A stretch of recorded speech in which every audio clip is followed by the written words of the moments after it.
Great. Well, welcome everyone to our webinar, rebranding brand for the C-suite. We're very excited to see you. Have a great session today. I'm Laura, I'm the marketing director at Lippincott. And with that, I'm going to turn it over to our esteemed host, Eric and Dylan. You guys take it away. Thanks, Laura, and welcome everybody. Great to see so many of you joining us for this. So I'm Dylan Stewart. I'm a senior partner with Lippincott based in San Francisco. Previously, based in London, worked all over the world. Very, very happy to be here with you, Eric. Hello, I'm Eric. I'm a partner in brand strategy here at Lippincott. Started my career in the agency world, both brand consultancies and creative agencies.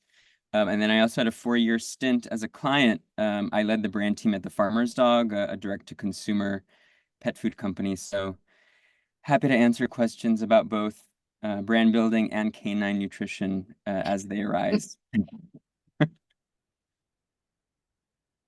Awesome. Well, just a quick introduction to Lippincott for those who perhaps don't know us and haven't encountered us or worked with us out in the world. We're a global brand experience and marketing consultancy. We've been around since 1943, which is kind of a strange year to start a brand consulting firm, but there you go. And you'll see from our client list, a few of them are up there on the screen. You really can't go very long, certainly in North America, without encountering a brand that we've worked on at some point. So we're very proud of our client list, very proud of our heritage. And, today we work on a broad diversity of different topics with our clients, from growth strategy through to brand building, brand strategy, design, through to experience marketing, customer engagement, and employee and culture. So, a huge kind of range of different projects that we help our clients with. And today, we're going to be talking about how, we can engage the C-suite with brand. What do we need to do to really get perhaps non-marketing executives, perhaps the cynics out there, people who aren't used to thinking about brand as a strategic business asset, as something that's worth investing in, worth nurturing, and taking the long view on. So this is our agenda for today. We're looking forward to sharing it with you, and I'll hand over to Eric to get us started. Wonderful. All right, we can't have a webinar without some interactive polls. So we're gonna get things started with this question. We're gonna be talking a lot today about brand as an asset, brand as an entity in which to invest. And of course, we do that every day with our decisions about what to do or not do with our brand. But there are also these more milestone-y type moments where we kind of rethink, reposition, reimagine our brand. And so we're curious when the last time you and your organization have done something like that, just to kind of lay the foundation for our conversation. So I'll give you a few seconds to answer that. It looks like a little window has popped up on my screen, so I think hopefully that should have happened for everyone else too. Yeah, but we don't have voting privileges, sadly, so we can't stack the deck. Damn it.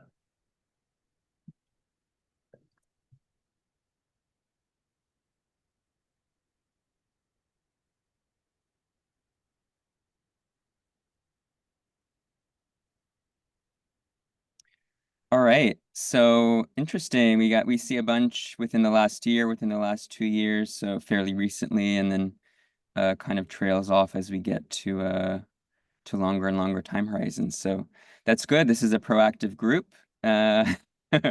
who's thinking about and investing in their brand as an asset. But I think even those who have done so recently, especially those maybe who have been trying to make the case for a while, convincing leaders and stakeholders to give brand a seat at the table, as we say here, can often feel like a standoff.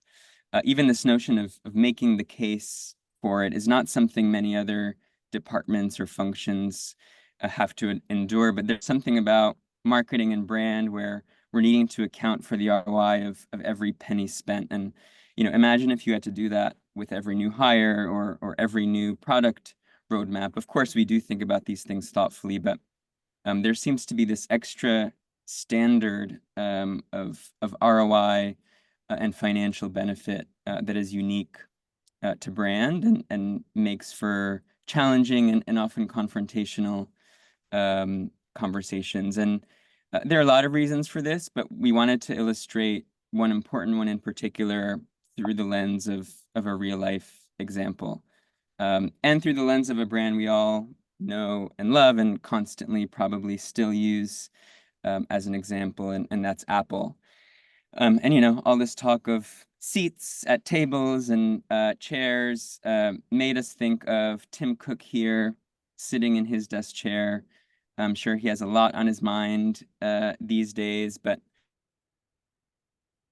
one of the things we imagine he's thinking about constantly is the value of the Apple brand. And in particular, like, what is the value of the Apple brand relative to that lovely desk chair he's sitting in?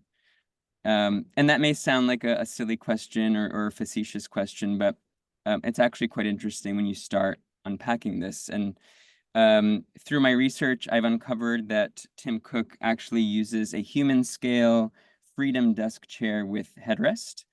This was a rabbit hole Eric went down to find the exact chair. You can find a Reddit thread about anything, I swear. But the price varies, but on average, it's sort of in the 1,500, 1,200, 1,700 kind of range. It's, a really, really nice chair. And on the right, of course, we have the value of the Apple brand, which, again, there are many sources of brand valuations. We have our own methodology at Lippincott. I'm sure all of you are familiar with the various rankings and methodologies. But some of those methodologies have the Apple brand worth as much as $1 trillion, or a third of its market cap. So on the surface, it's sort of an obvious answer. Of course, the Apple brand, even though it's sort of amorphous and intangible, is worth more than that measly little desk chair. But as the adage goes, you have to follow the money. And something interesting happens when we unpack these two assets in the context of actual financial accounting practices.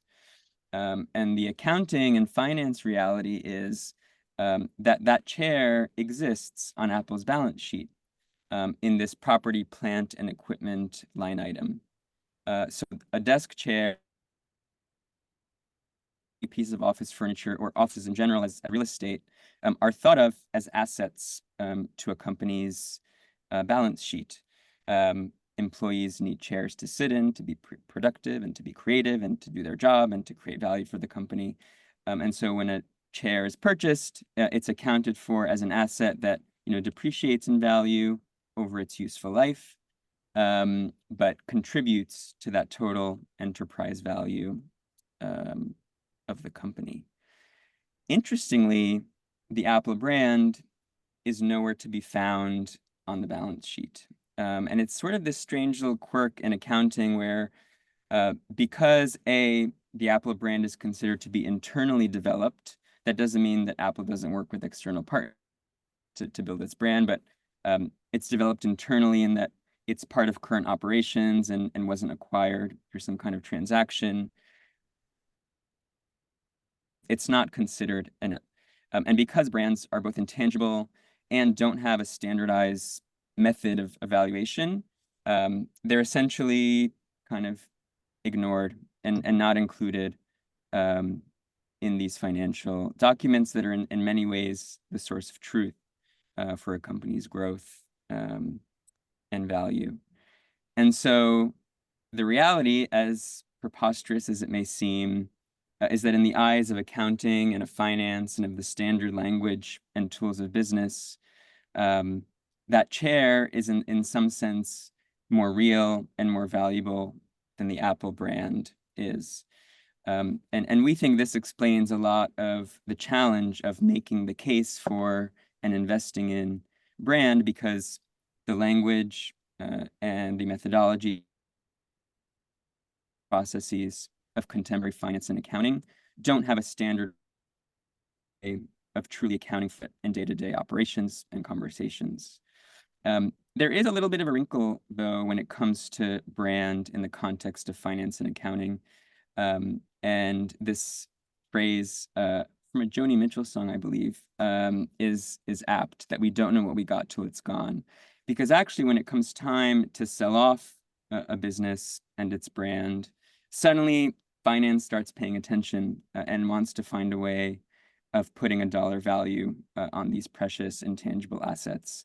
And in fact, Apple is another example of this. You may recall back in 2014, Apple acquired the company Beats, which was a manufacturer of headphones, and also of a small but growing streaming platform at the time. And it was about a $3 billion transaction, which was quite large even back then.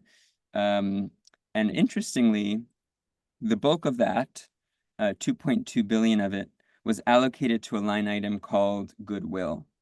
And goodwill is typically where acquirers account for that intangible brand value over and above the tangible assets that a company may have. So, of course, Beats probably had some cash on hand. They had offices. They had their inventory of physical product, their headphones. But as we can see from this split of 2.2 billion to goodwill out of $2.6 billion paid, by and large, Apple realized it was buying something far beyond the tangible goods. It was buying the cachet and love that consumers had for Beats at the time. It was the brand you wanted to be seen with. They were, of course, also paying for talent and the relationships of the founders, Dr. Dre and Jimmy Iovine, and also for the future promise of leveraging its software and its brand and operations for its own streaming business. So clearly, companies do understand that brands have value. It's just kind of a great tragedy of our system that it's only when it's time to get rid of one or bring one into the fold from external sources that we place that dollar value on the brand asset. And it's our view that it's this infrastructure that creates a lot of problems and hardships for us as marketers and brand builders. And we'll get to some strategies we think effectively help get around it. But we also hope that there's sort of a groundswell of support to make brand accounted for in finance and accounting standards. And there are some movements that exist for that to happen. Another pause for a question. So we've talked about Apple, by some estimates, about a third of its enterprise value can be attributed to brand based on some of those valuations. As we saw from the Beats acquisition, the vast majority of the value was in the intangible. We're curious from everyone in the group what your estimates are. Perhaps you know for sure if you've done one of these exercises, what percentage of your organization's value you'd attribute to brand. Dylan, how much of your worth do you think is in your personal brand? Wow, goodness me. Close to 100%, probably. Not much there. No.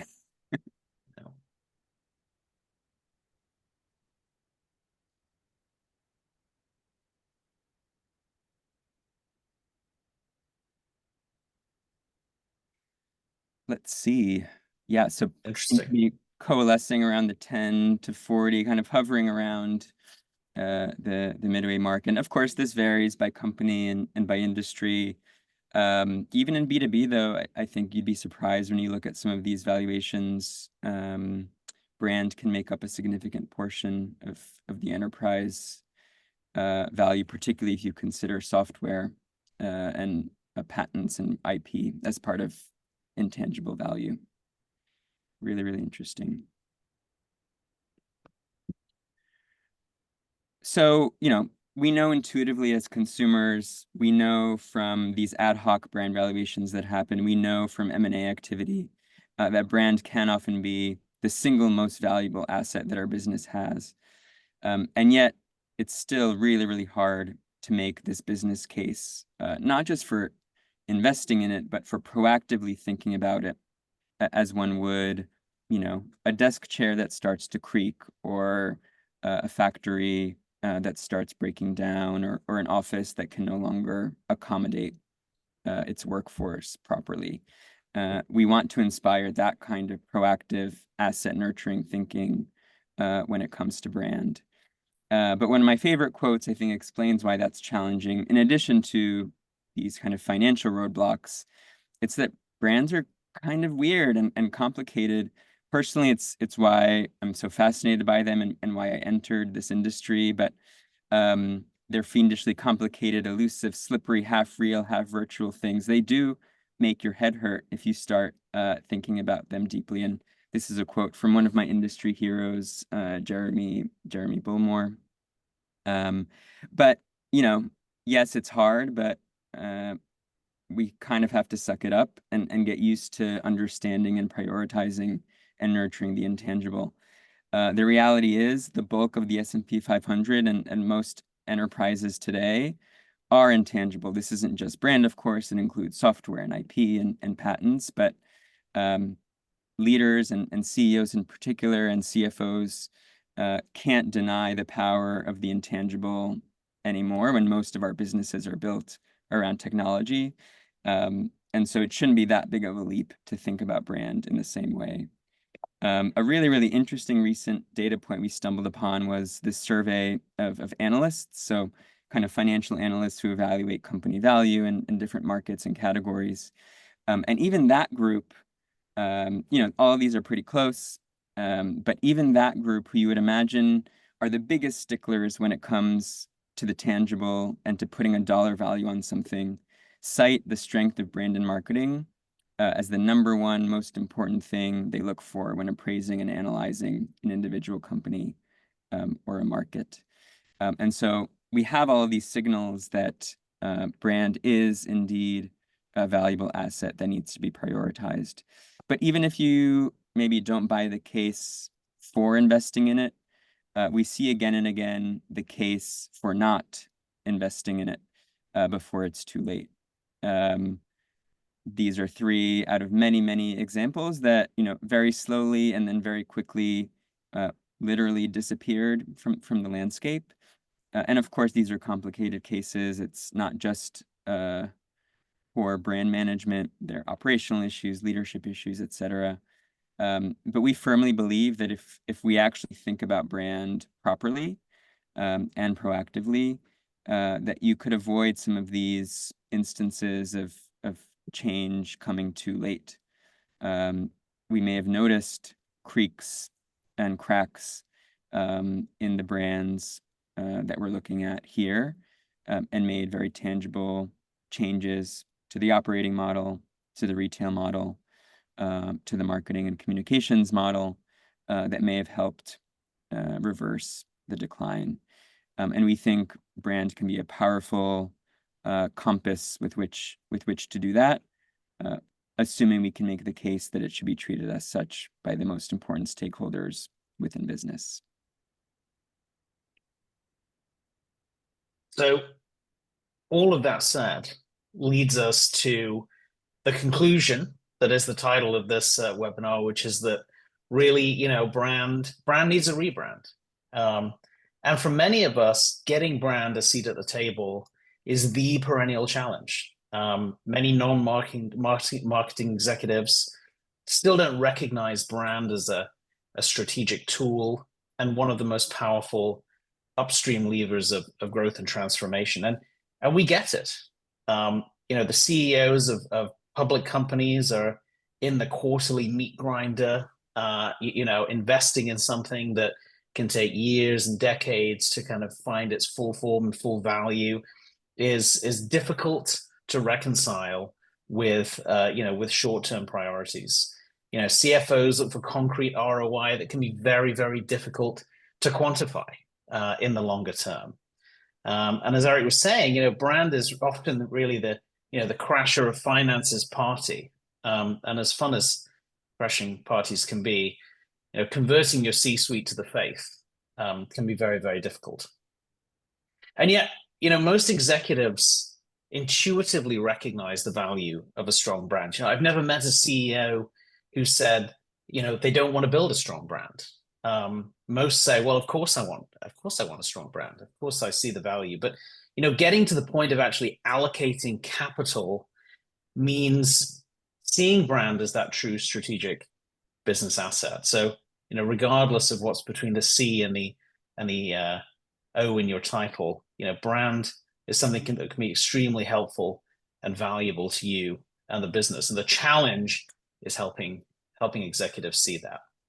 So we move on one more slide. One unlock that we found in the work that we do every day is that it's important to level set on the expansive role that brand plays, and create a common language with which to talk about it. Because, yes, it really is sometimes that executives just don't have that common framing, that common language with which to talk about brand in a productive way. And it's, why we often see big transformational ideas get stuck and bottled up in the marketing silo and never really permeate to other parts of the business. So, one really fundamental piece of framing is this notion of brand playing the role of both beacon and of a booster to the business. And, we promised you some space metaphors, and here they are.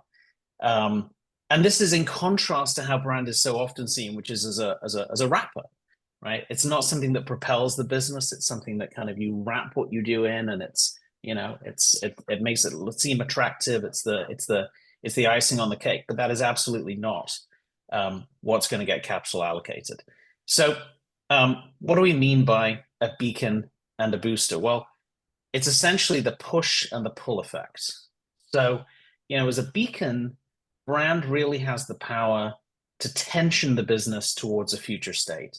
And in times of competition, complexity, uncertainty, brands can really serve as that North Star to help leaders filter, focus capital allocation, and prioritize. And, going back to the slightly hackneyed Apple example, you can imagine the heyday of Apple kind of finding its place in the world and defining its strategy.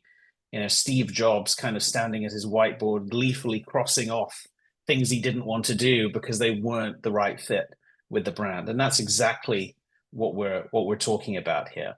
And conversely, as a booster, brand can really act as an accelerator. And this is about aligning your internal and your external story to get full credit for who you are today and what you want to be in the future. Many clients come to us and, sometimes it's about transformation, and sometimes it's about defining something new.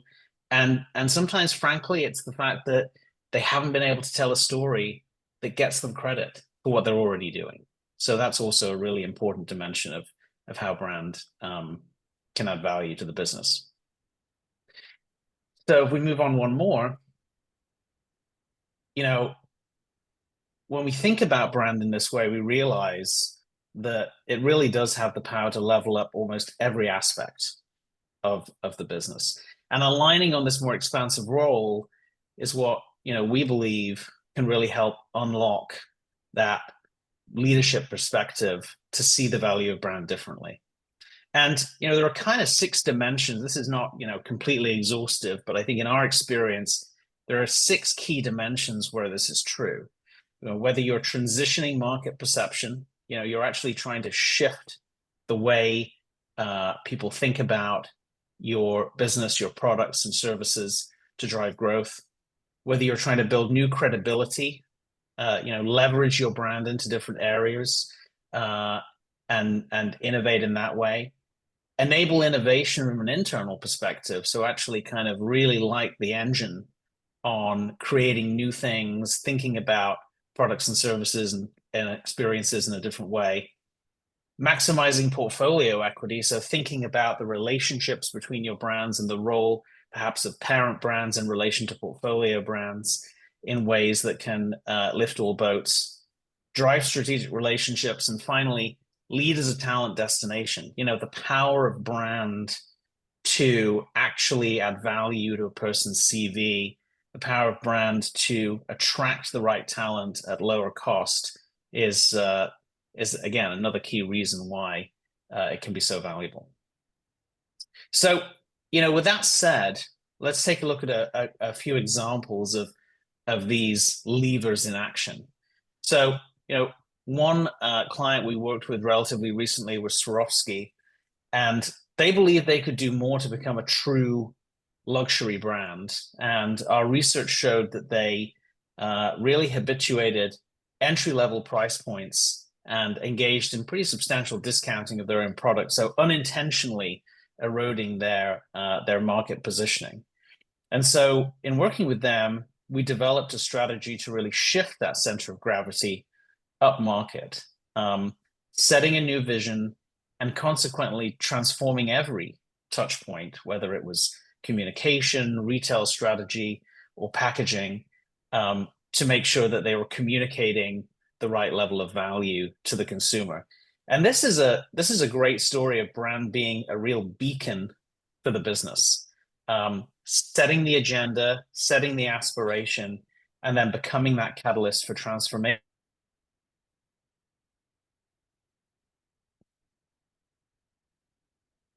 For Nokia, if we move on one more,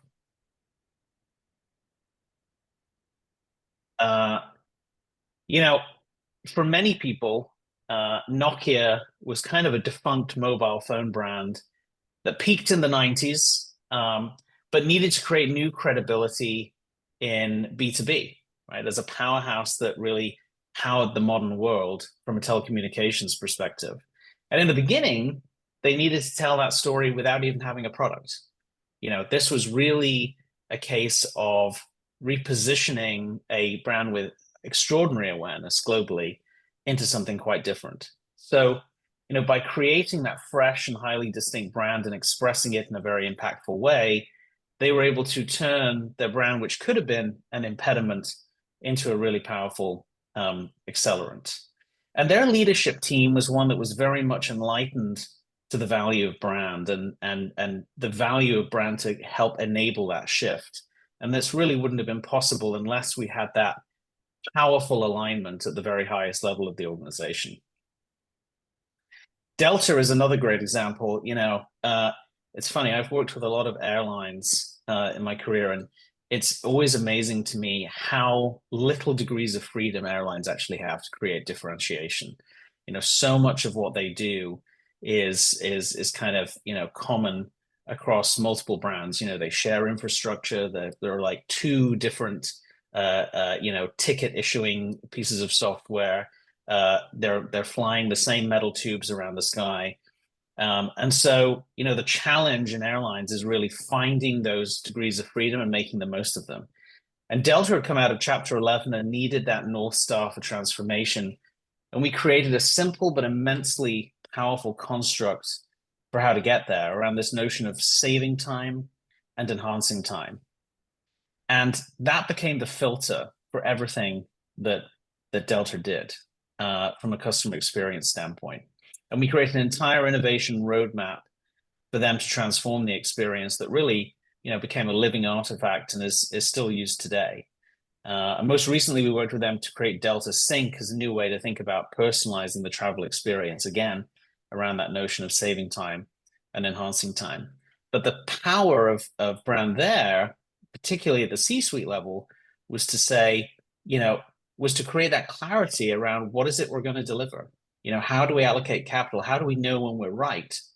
Because we've got this really clear construct of what it is we want to deliver. Deceptively simple, but incredibly powerful.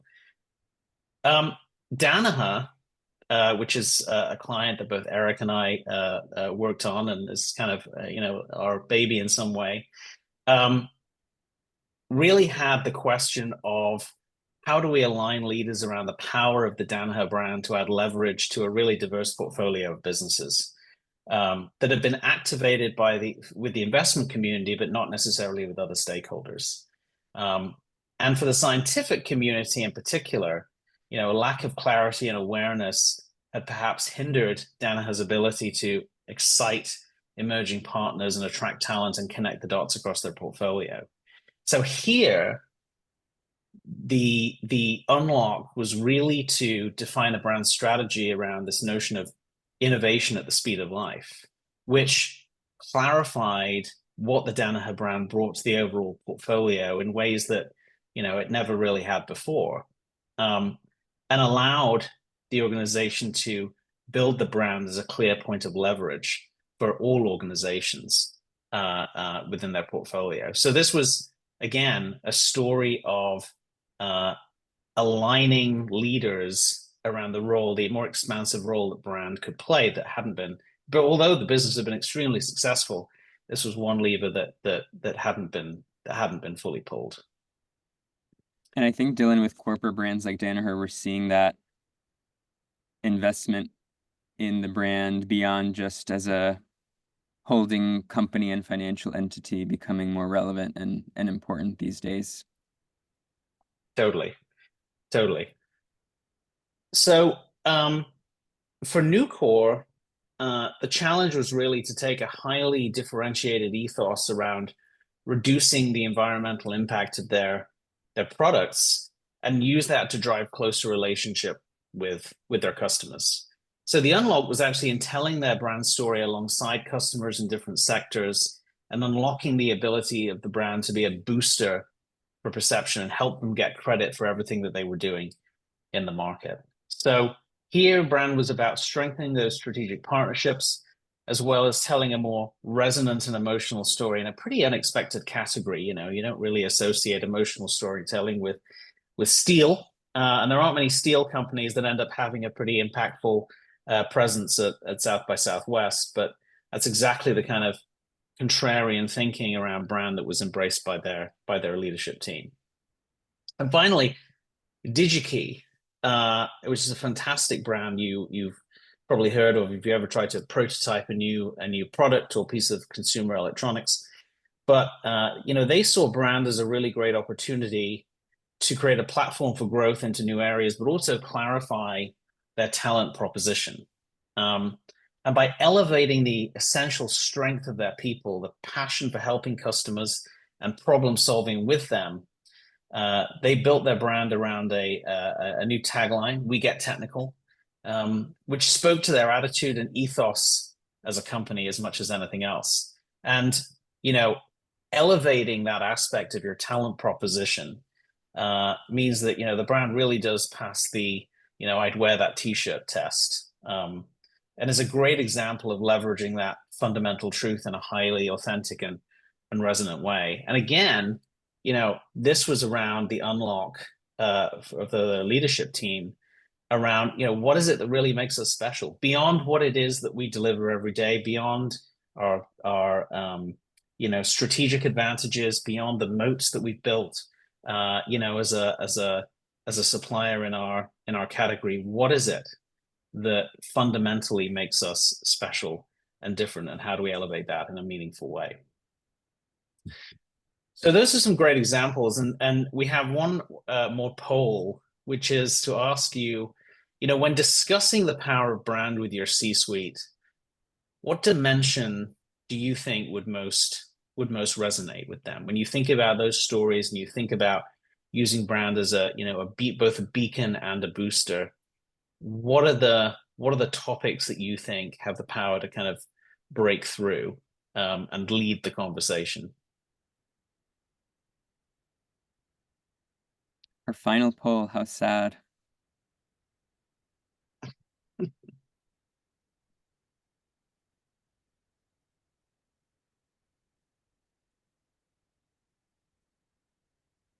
All right, a couple more seconds here.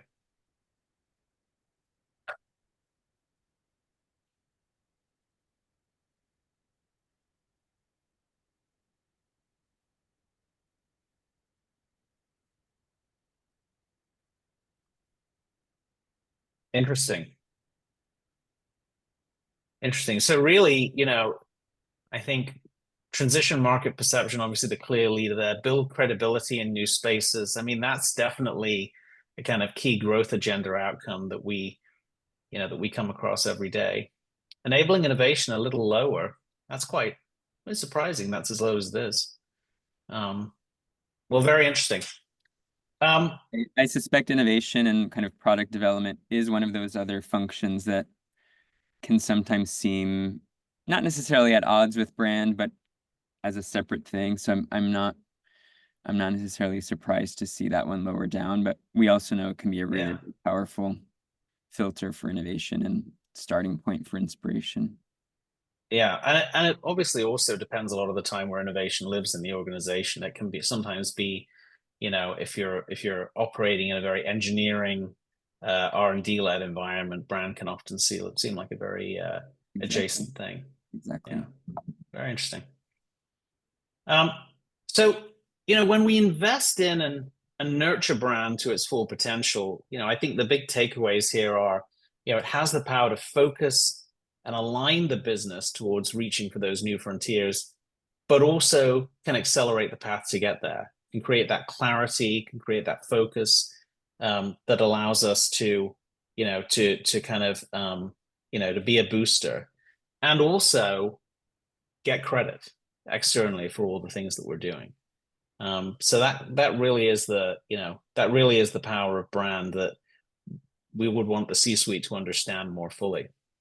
And if we look at the data, obviously very important to look at the data.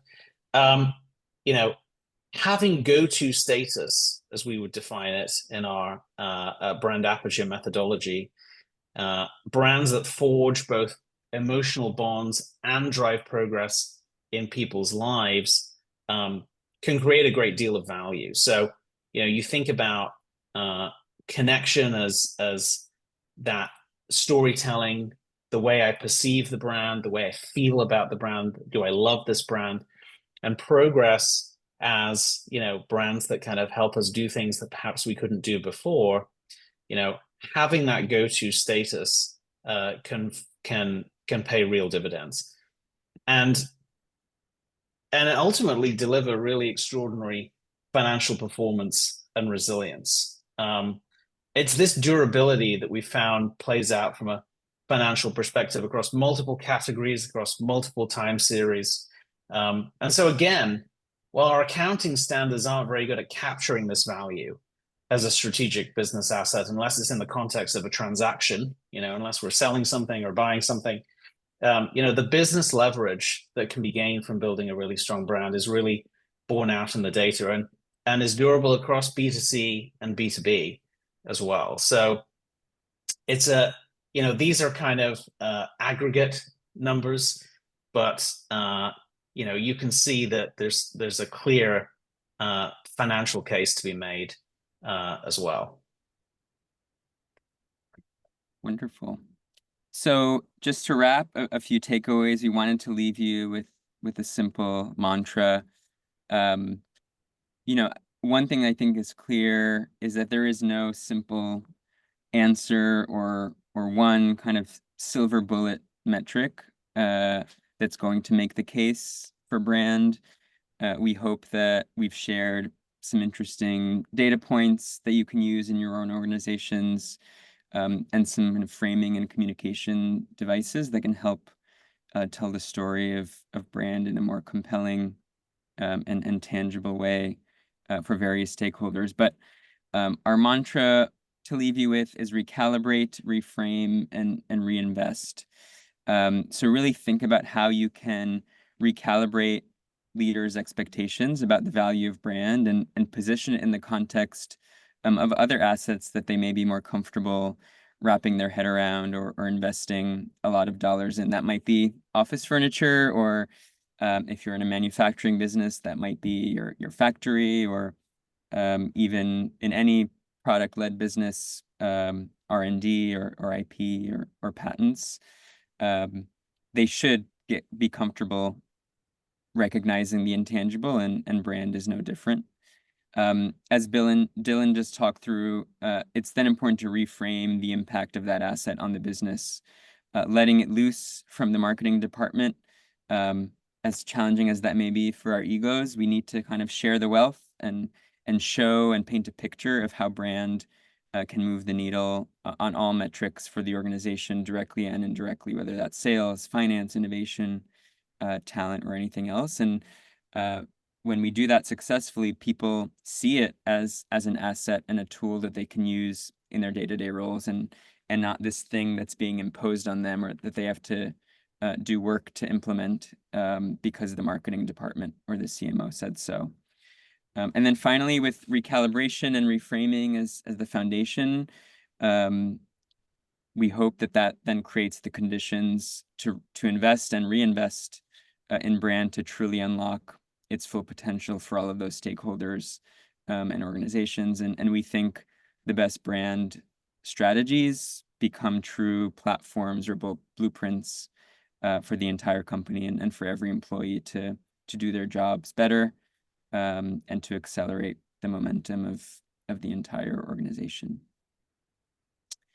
So that's all of our content, and we can take some questions. I did see one earlier about kind of stage of company and how you position brand or invest in brand in sort of an earlier stage venture versus an established company, which I find to be a really, really interesting topic. That's sort of what I faced at the Farmer's Dog. It was around 25 or 30 people when I joined. When I left 4 years later, I think we had just crossed the 450 employee mark. And, I would say if you have the opportunity to advocate for brand and tell the story of its impact early on in a company's life, that is really ideal to kind of build shared understanding, to create the right habits and to establish it from the beginning, before you have, the pressures of the public markets and analysts.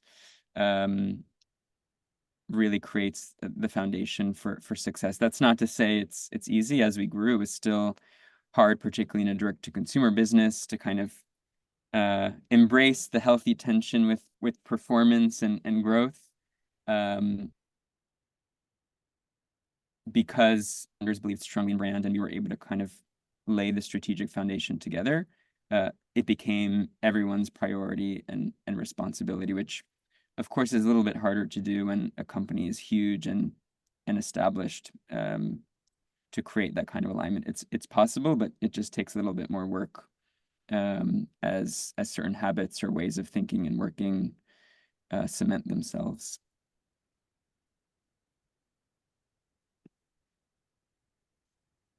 Let's see. Dylan, any thoughts on industry differences and brand value? I mean, we covered a pretty wide range in our examples from B2B, B2C, but any insight on kind of industry-specific nuances or tips? Yeah, I think, it's kind of difficult to, to kind of generalize by industry. It's often, um, we see some of the challenges, cut across industry and B2B and B2C, and you'd be surprised how much a chemical company has in common with a CPG has in common with an airline. When you really get down to the fundamentals. But I see another question here around diffusing prickly COOs or CFOs who just see brand as fluffy words. I mean, ultimately, I think it goes back to the question of how do we align on a common language and conceptual framing. And we've all come across plenty of kind of non-marketing executives who who really do think of brand as a kind of fluffy, amorphous, nice to have. It's the icing on the cake rather than the cake itself. So I would say think about how how you can reframe and restage brand in some of the ways that we've been discussing. Think about how you can create that common language in the boardroom, that allow you to have a more productive conversation rather than having people immediately jump to, well, when I'm thinking about allocating capital, brand is just kind of the fluff and the icing rather than the cake. I also saw a question about leader or incumbent versus challenger brands, and some of the implications of this topic for those. I think the role of brand as beacon and booster applies applies to both, whether you're kind of gunning for the leader or, trying to maintain or kind of shift your path as a leader or incumbent and fend off those disruptors or challengers. Typically, though, I think brand as beacon tends to be more useful in kind of larger established companies where they may be resting on their laurels and kind of need a new North Star, or an evolved North Star to kind of rethink their business. If you think back to CVS, for instance, kind of pivoting and reshifting into a health company rather than, a series of drugstores and pharmacy. That was kind of that tectonic shift they needed to kind of fend off competition and reassert their role. As a challenger, I think it tends to be more about kind of growth and execution, and their brand as booster can be a more powerful lens where you're telling the story of how brand can differentiate and accelerate your tactics and executions to win. Dylan, any thoughts on unifying the employer brand with the enterprise brand? I think that's a topic we're very passionate about here at Lippincott. We like to say that you have just one brand. Sort of a false dichotomy to say you have an employer brand and an enterprise brand. You have one brand with many different audiences that you need to kind of flex to and dial certain things up and dial certain things down. So we find that to be a compelling framing. Dylan, any other thoughts on how you kind of overcome those two things being seen as separate, employer versus enterprise? Yeah, I mean, I think the logic of like the internal culture delivers the external promise is really true here. And ultimately, you have to think about it in terms of what are people going to put on their CV? What's the story they're going to tell about where they work? What's going to drive their pride in who their employer is? And so, whereas the sort of the articulation and the reasons somebody might join an organization, can be different to why a customer might buy a product or service. Ultimately, those two things should be pretty much two sides of the same coin, is what we would typically say. And then I see a question about articulating long-term value and ROI during periods of financial uncertainty when the focus tends to shift towards cost cutting. I mean, some of the data points we've shared, like the chart on the right here, was meant to show how important continued brand investment can be in down times, where, yes, everything's going down, but things go down less for strong brands who have that foundation of trust, and stability and loyalty that are built from ongoing brand investment. And I think there is also evidence that brands who totally shut off their brand investment and their brand marketing activity in down times for the economy tend to have a tougher time regaining momentum and stature when things pick back up. So again, if we are just thinking about brand and marketing as an expense, it becomes an easy thing to cut.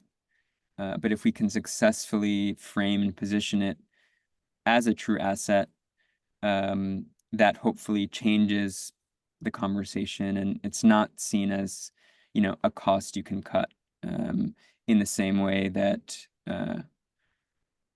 you wouldn't simply kind of shut down a core kind of product development pipeline, for instance, that could unlock future revenue growth.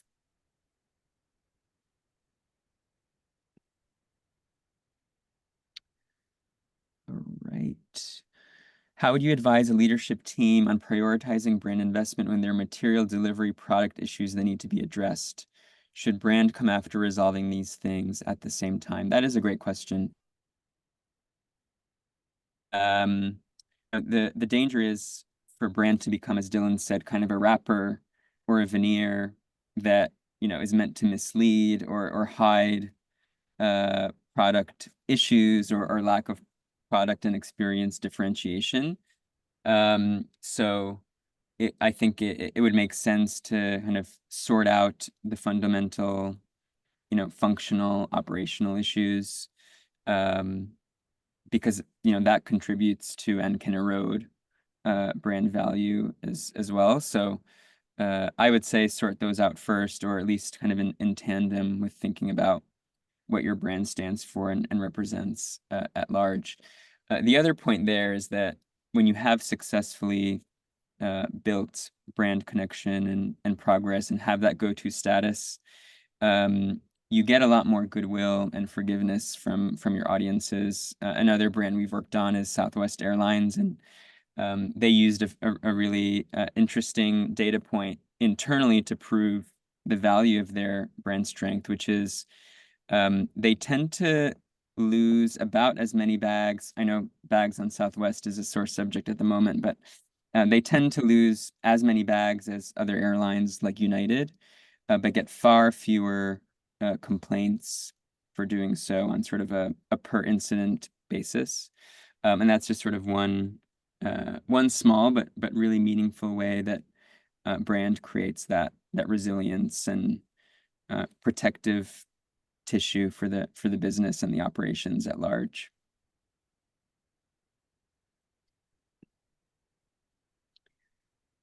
Okay. How do you help marketers see the importance and value of leading the aspects of brand that rest outside their typical purview?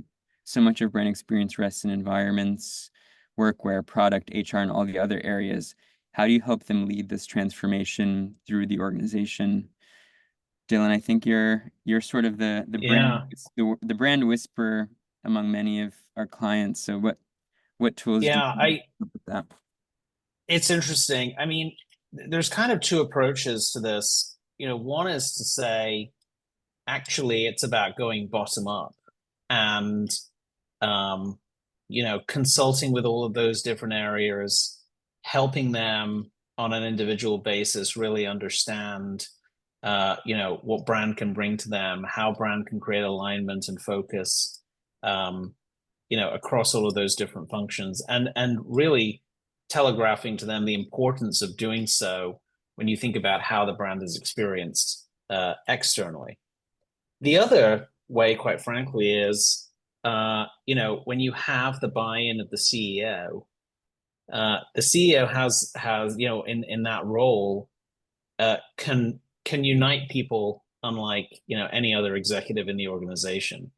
And so having that really strong sponsorship from the very top is, often the most effective way to align those functions outside of the marketing silo.